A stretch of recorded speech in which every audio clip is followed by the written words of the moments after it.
예수님께서 부활하신 날 오후에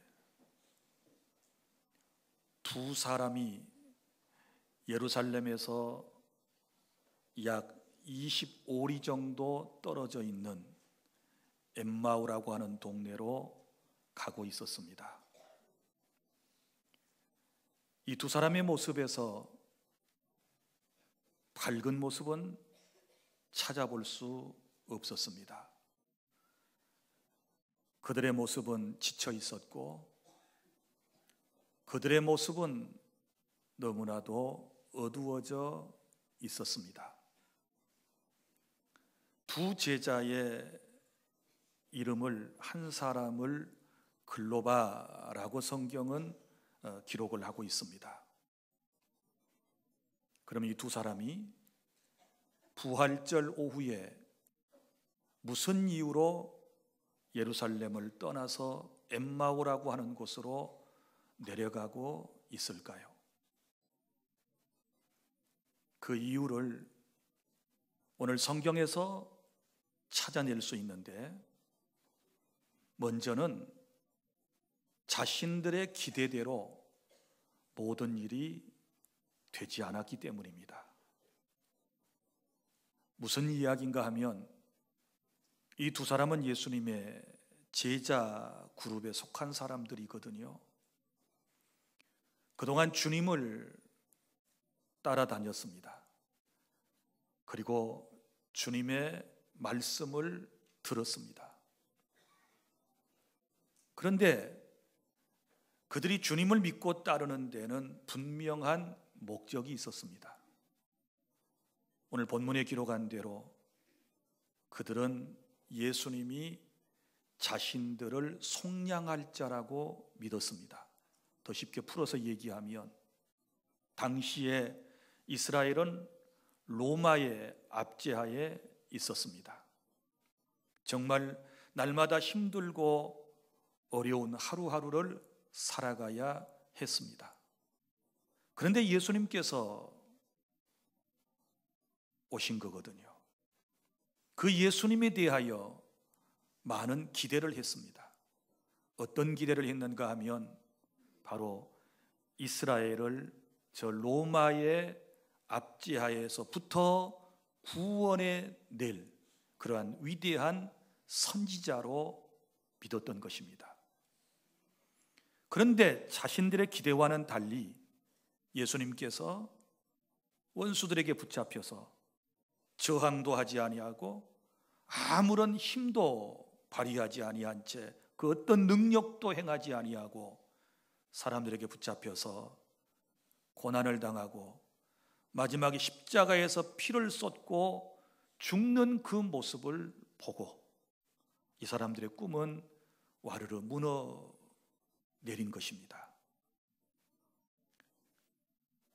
자신들이 끝까지 예수님을 따르면 좋은 일이 있을 거라고 기대를 했는데, 자신들뿐만 아니라 자신의 민족에게도 행복한 일이 있을 거라고 나름 기대를 했는데, 예수님께서 이렇게 아무런 힘도 쓰지 못하고 세상을 떠나게 되었을 때 낙심이 된 것입니다.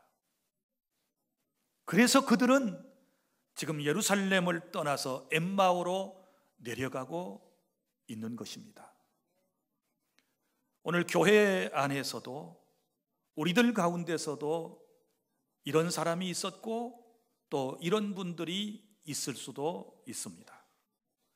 교회 나올 때, 예수님을 믿을 때, 신앙생활을 할 때 뭔가 마음속에 다 기대하는 것이 있지 않겠습니까? 우리가 쉽게 표현하면 지금보다 더 나은 행복한 인생을 살기 위한 목적을 가졌으리라고 생각을 합니다. 어떤 사람은 육신의 병을 고치기 위해서, 어떤 사람은 물질의 복을 받기 위해서, 어떤 사람은 자식이 잘 되기를 위해서, 어떤 사람은 마음의 평안함을 얻기 위해서, 어떤 사람은 무언가 자신의 꿈을, 또 다른 우리가 알지 못하는 꿈을 이루기 위해서 주님을 따를 수 있습니다. 그런데 그런 꿈들이 내가 원하는 때에 원하는 것들로 내가 원하는 방식으로 이루어지지 않고 물거품처럼 이 모든 꿈이 사라질 때, 그리고 이 꿈이 더디 찬찬히 이루어질 거라고 하는 그런 생각이 들 때 누구든지 한 번쯤은 교회를 떠날 수 있고 주님의 품을 떠날 마음을 갖게 될 수도 있으실 겁니다.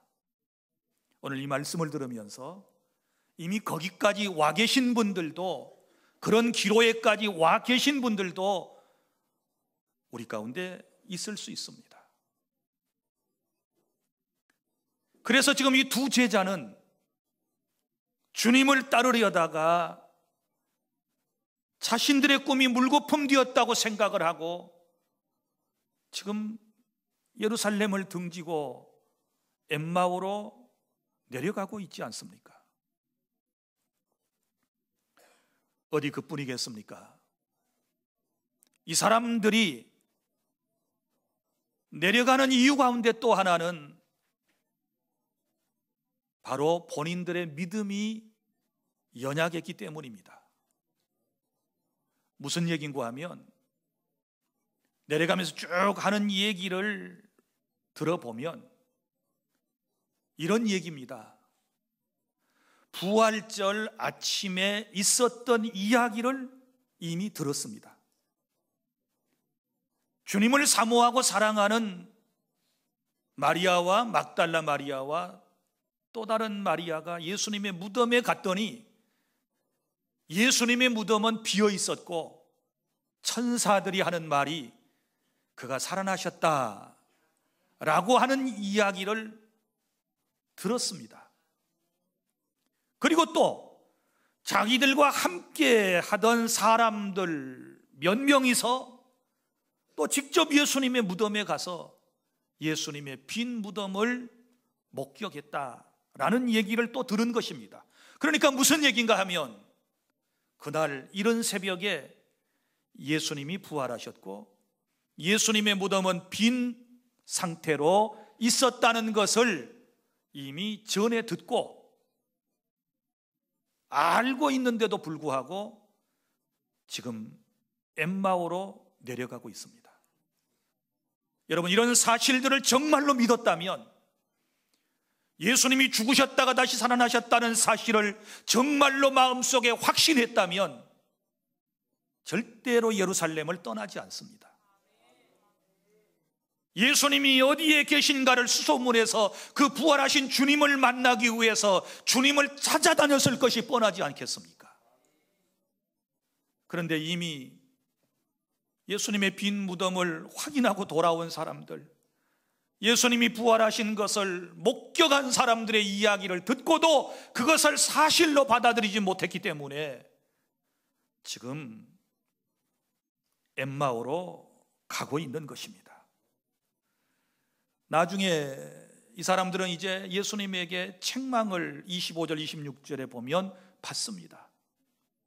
왜 선지자가 말한 것을 믿지 못했느냐, 왜 확신하지 못했느냐, 책망을 받습니다. 우리도 마찬가지입니다. 평소에 주님을 따르고 주님께 예배하고 주님을 찬양하지만 이 두 제자처럼 확신을 가지지 못한 채 신앙생활을 하는 사람들은 어느 시점에 되면 이런 일을 경험할 수 있게 됩니다. 주님을 떠날 수도 있게 된다, 그 말이지요. 나는 진실로 여러분들에게 지금 원하는 것은 이 말씀을 듣고 난 이후에 부활의 주님을 확실하게 믿는 그런 믿음을 다 가지실 수 있기를 바랍니다. 적어도 오늘 이 두 가지가 예루살렘을 떠난 이유가 된 것입니다. 먼저는 자기 자신의 기대가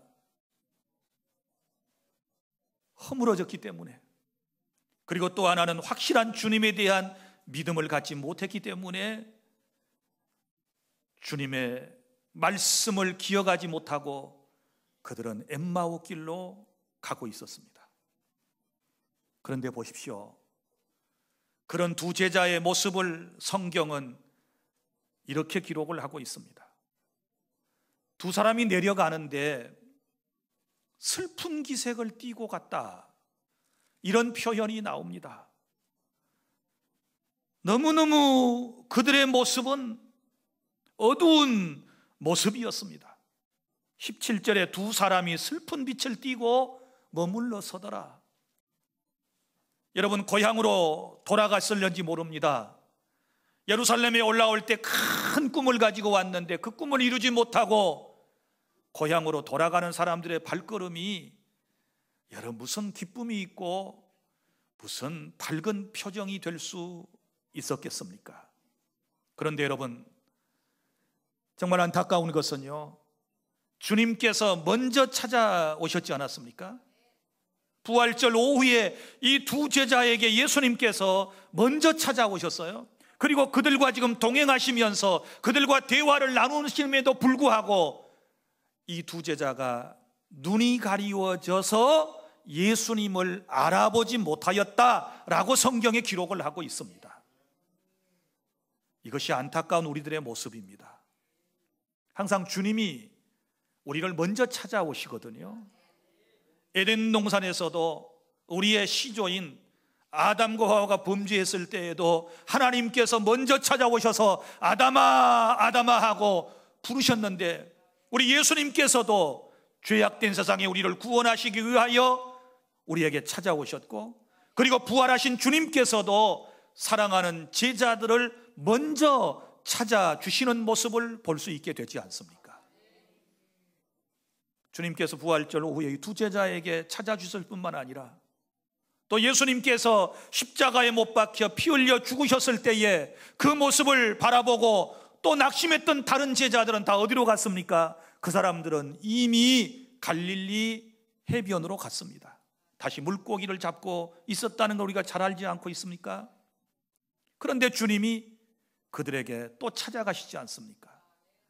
사랑하는 여러분, 우리가 낙심하고 절망하고 좌절하고 갈 길을 잃어 방황하고 있을 때 우리 주님은 항상 먼저 저와 여러분을 찾으신다는 사실을 믿으시기를 바랍니다. 적어도 우리는 이런 놀라운 하나님의 은혜 가운데 하루하루를 살아가고 있습니다. 그런데 안타까운 것은 마음의 상처가 너무 크면, 사람이 너무나도 낙심하면 이미 찾아오신 그 주님을 알아보지 못한다는 것이고, 그 주님을 인지하지 못해서 오늘 두 제자와 같은 실수를 범하게 되는 것입니다. 예수님이 찾아오셔서 너희들 지금 주고받고 하는 이 얘기가 무엇이냐라고 예수님께서 묻지 않습니까? 그러니까 이 두 제자가 뭐라고 얘기합니까? 당신은 아니 예루살렘에 체류하면서도 근일에 예루살렘에서 되어진 일을 알지 못하고 있습니까? 나사렛 예수에 대한 얘기를 못 들었습니까? 이렇게 얘기하면서 부활절 오전에 있었던 이야기를 지금 하고 있지 않습니까? 주님을 따르는 어떤 여자들이 오늘 새벽에 예수의 무덤에 갔었는데 무덤은 비어 있었고 거기에서 천사만 만났는데 천사가 예수가 부활했다는 소식을 전해주었고, 우리와 함께 했던 어떤 사람들도 그곳에 갔는데 여전히 빈 무덤이었고 예수가 부활했다는 얘기를 들었다라고 하는 이야기를 지금 하고 있지 않습니까? 그러면서도 지금 정작 이 사람들의 마음 속에는 주님을 확신하지 못하고 있다는 것이 안타까운 현실입니다. 사랑하는 여러분, 우리가 늘 주님이 나와 함께 하심을 믿어야 되는데, 확신해야 되는데, 주님이 지금도 우리 가운데 임재하심을 믿어야 되는데, 우리가 예수님에 대한 수많은 이야기를 하고 예수님에 대한 말씀을 들으면서도 정작 한 가지를 놓치고 있는데, 그것은 주님이 나와 함께 하신다는 것을 확신하지 못한다는 이 사실이 안타까운 것입니다.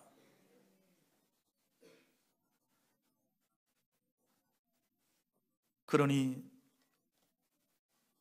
주님이 보실 때 너무 안타까운 사람들을 그냥 지나가실 수 있으셨겠습니까? 그래서 이 사람들에게 이제 주님께서 성경을 가르쳐 주시죠. 27절에 이에 모세와 모든 선지자의 글로 시작하여 모든 성경에 쓴 바 자기에 관한 것을 자세히 설명하시는지라. 드디어 예수님께서 두 제자에게 성경을 가르쳐 주셨습니다. 봐라, 메시아에 대한 성경이 여기에 나와 있지 않느냐? 모세가 이렇게 얘기했지 않느냐? 다른 선지자들이 이런 얘기를 했지 않았느냐? 그가 죽었다가 다시 살아난다라고 분명히 말씀하시지 않았느냐? 라고 주님께서 말씀을 해주시게 됐을 때 이들은 이제 하나님의 은혜 속에서 바로 그분이 예수님이라고 하는 사실을 알게 됩니다. 할렐루야. 그러니까 우리도 충분히 그럴 수 있습니다. 주님이 내게 찾아와 주셨고 내 인생과 여전히 동행하고 계시는데 나는 주님이 내 곁에 함께 하시지 않는 것처럼 생각하고 우리는 여전히 그렇게 외로운 길을, 외로운 인생을 살아가고 있습니다. 나는 이 시간 여러분들의 곁에 주님이 계심을 여러분이 깨달을 수 있기를 바랍니다. 믿습니까? 그것도 부활하신 주님이 함께 하심을 믿으시기를 바랍니다. 그 주님이 여전히 동행하심을 믿으시기를 바랍니다. 세상 끝날 때까지 이제는 성령으로 우리에게 임재하셔서 함께 하신다는 사실을 확신하는 시간이 될 수 있기를 바랍니다. 찾아오신 주님은요, 먼저 말씀을 그들에게 가르쳐 주셨고 그리고 나중에는 말씀뿐만 아니라 영의 양식뿐만 아니라 육신의 음식도 그들에게 주시는 모습을 볼 수 있습니다. 여기 말씀에 이렇게 말씀을 하지 않습니까? 30절 그들과 함께 음식 잡수실 때 떡을 가지사 축사하시고 떼어 그들에게 주셨다. 할렐루야. 육신의 음식까지도 그들에게 주시는 주님, 자상하신 주님, 우리의 모든 형편을 다 알고 계시는 주님, 우리가 주님을 따르게 되었을 때 우리의 영적인 것뿐만 아니라 우리의 육신의 모든 것들도 필요한 것을 공급해 주시는 주님이 바로 나의 주님이심을 믿으시기를 바랍니다. 자, 그러면 이제 부활하신 이런 주님을 만나게 되었을 때 어떤 놀라운 변화가 일어났는가? 오늘 이 말씀을 여러분들에게 드리려고 그럽니다. 자, 보십시오. 부활하신 주님을 만나게 되었을 때 31절부터 35절에 기록된 말씀을 제가 여러분들에게 소개를 해드리기를 원하는데, 먼저는 눈이 밝아져서 그인 줄 알아보더니, 할렐루야, 시각의 변화입니다. 처음에는 눈이 가리워져서 그인 줄 알아보지 못하더니 이렇게 시작되었는데, 나중에서는 부활하신 주님과 함께하면서 눈이 밝아져 그인 줄 알아보더니, 그 예수님이신 것을 알아보더니 부활하신 예수님이라고 하는 사실을 알아보게 되었다는 사실을 믿으시기를 바랍니다. 오늘 이제는 저와 여러분에게 이런 눈이 필요합니다. 예전의 눈은 어떤 눈이었습니까? 잘 먹고 잘 사는 예수, 인생에게 행복만을 주는 예수로만 이 사람들이 바라보았는데, 그렇게만 인지했었는데, 이제는 부활하신 주님을 보고 난 이후에는 확연하게 달라집니다. 나의 죄 때문에 십자가에 피를 쏟고 죽으셨다가 나를 살리기 위하여 사망의 권세를 깨뜨리시고 사흘 만에 다시 부활하신 나의 생명의 주님으로 그들이 바라보게 된 줄 믿으시기를 바랍니다. 지난주가 부활절이었습니다. 이제 부활하신 주님을 여러분이 진심으로 만났다면 이전의 예수와 지금의 예수님에 대한 믿음이 확연히 달라지실 수 있기를 바랍니다. 그리고 예수님을 만나고 난 이후에 32절 그들이 서로 말하되, 길에서 우리에게 말씀하시고 우리에게 성경을 풀어주실 때에 우리 속에서 마음이 뜨겁지 아니하더냐 하고, 아멘. 마음이 뜨거워졌습니다. 부활하신 예수님을 만나서 하나님의 말씀을 배우고 난 이후에 마음이 뜨거워졌습니다. 여기서 마음이 뜨거워졌다는 말은 우리가 뜨거운 물을 마셔서 혹은 우리 속에서 온도가 높아져 가지고 우리의 마음이 뜨거워졌다는 그런 얘기가 아니고 확신을 얘기합니다. 확신. 예수님이 어떤 분인가를 확실하게 믿는 믿음이 마음속에서부터 올라오기를 시작했습니다. 이걸 다른 말로 말하면 열정이라고 말할 수 있고, 이걸 다른 말로 표현하면 이걸 패션이라고 우리가 얘기할 수 있습니다. 사랑하는 여러분, 예수님을 만나는 사람은요, 마음이 뜨거워집니다. 할렐루야. 이런 뜨거운 마음을 가진 사람을 누가 감히 넘어뜨릴 수 있고, 누가 이런 사람의 마음속에 시험을 갖다 줄 수 있겠습니까? 누가 이런 사람의 앞길을 막을 수 있겠습니까? 복음을 듣고 예수를 통하여 마음이 뜨거워진 사람이 나가서 사역을 하면 수많은 영혼이 돌아오게 될 것이고, 이런 사람이 선지자, 복음을 전하는 선교사가 되어서 세상에 나가서 복음을 전하면 수많은 열방이 주님께로 돌아오는 그런 아름다운 역사가 있게 될 줄 믿습니다.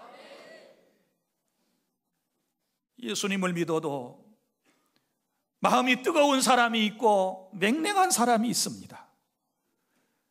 부활하신 주님을 만나서 잠자던 내 영혼이 깨어나야 하는 것이고, 미지근하는 내 신앙이 이제는 열정을 가진 신앙으로 변화되는 역사를 경험하실 수 있기를 바랍니다. 그리고 행동의 변화가 즉시로 일어나는 것을 볼 수 있습니다. 33절, 곧 그때로 일어나 예루살렘에 돌아가 보니, 곧 그때로 일어나 예루살렘에 돌아갔다고 했습니다. 즉시로 주님을 만나고 난 이후에 그들은 삶의 변화가 일어났습니다. 저와 여러분도 부활하신 예수님을 진심으로 만났다면 오늘 이 시간 즉시적인 변화의 역사가 시작되어야 될 줄로 믿으시기를 바랍니다. 부활하신 주님을 만났으면 세상에 즐기던 것들도 끊고 술과 담배도 끊을 수 있어야 되고, 하나님이 기뻐하시지 않는 자리에서 우리는 돌아서서 주님을 향하여 나아가야 된다는 사실을 깨달을 수 있기를 바랍니다. 엠마오로 내려가던 두 사람이 이제는 예루살렘을 향하여 올라가는 것은 삶의 목적의 변화가 되는 것입니다. 이제는 목적지가 더 이상 엠마오가 아니라 예루살렘을 향하여 올라가지 않습니까? 그동안 여러분의 인생의 삶의 목표가 무엇이었습니까? 무엇을 이루기 위하여 지금까지 사셨습니까? 그리고 무엇 때문에 하나님께 기도했습니까? 내 삶의 최종적인 목적은, 궁극적인 내 인생의 삶의 목적은 하나님의 영광을 위해서 살아가는 것인 줄로 믿으시기를 바랍니다. 먹든지 마시든지 무엇을 하든지 다 하나님의 영광을 위하여 하라고 주님이 우리에게 말씀하신 그대로 내가 추구하는 것이 하나님의 영광, 하나님께 기쁨이 되는 것이 내 삶의 목적이 되실 수 있기를 바랍니다. 나만 잘 먹고 잘 살고 나 자신만을 위한 부귀와 영화를 꿈꾸는 것이라면 지금 당장에 내려놓으셔야 합니다. 내가 이루고자, 내가 정말 원하는 꿈은 하나님 나라 확장에 있는 것이고 하나님께 기쁨이 된다는 데 있다는 사실을 기억하시기를 바랍니다. 그래서 이제는 엠마오로 내려가지 않고 예루살렘으로 올라가는 모습을 볼 수 있지 않습니까? 이게 부활한 주님을 만나면 이런 놀라운 행동의 변화, 목적의 변화가 우리의 삶 속에서 일어나게 될 것입니다. 그리고 34절, 35절 또 말하기를 주께서 과연 살아나시고 시몬에게 보이셨다 하는지라. 두 사람도 길에서 된 일과 예수께서 떡을 떼심으로 자기들에게 알려지신 것을 말하더라. 무슨 얘기인가 하면 이 사람들이 예루살렘에 갔습니다. 어디로 갔습니까? 사람들이 모여있는 곳으로 갔습니다. 그곳에 어떤 사람들이 33절에 모여 있었습니까? 예루살렘에 돌아가 보니 11제자가 있었고 그들과 함께한 자들이 모여 있었던 것입니다. 그리고 그들의 대화의 주제가 무엇이었습니까? 그들의 주제는 예수님의 부활에 대한 이야기였습니다.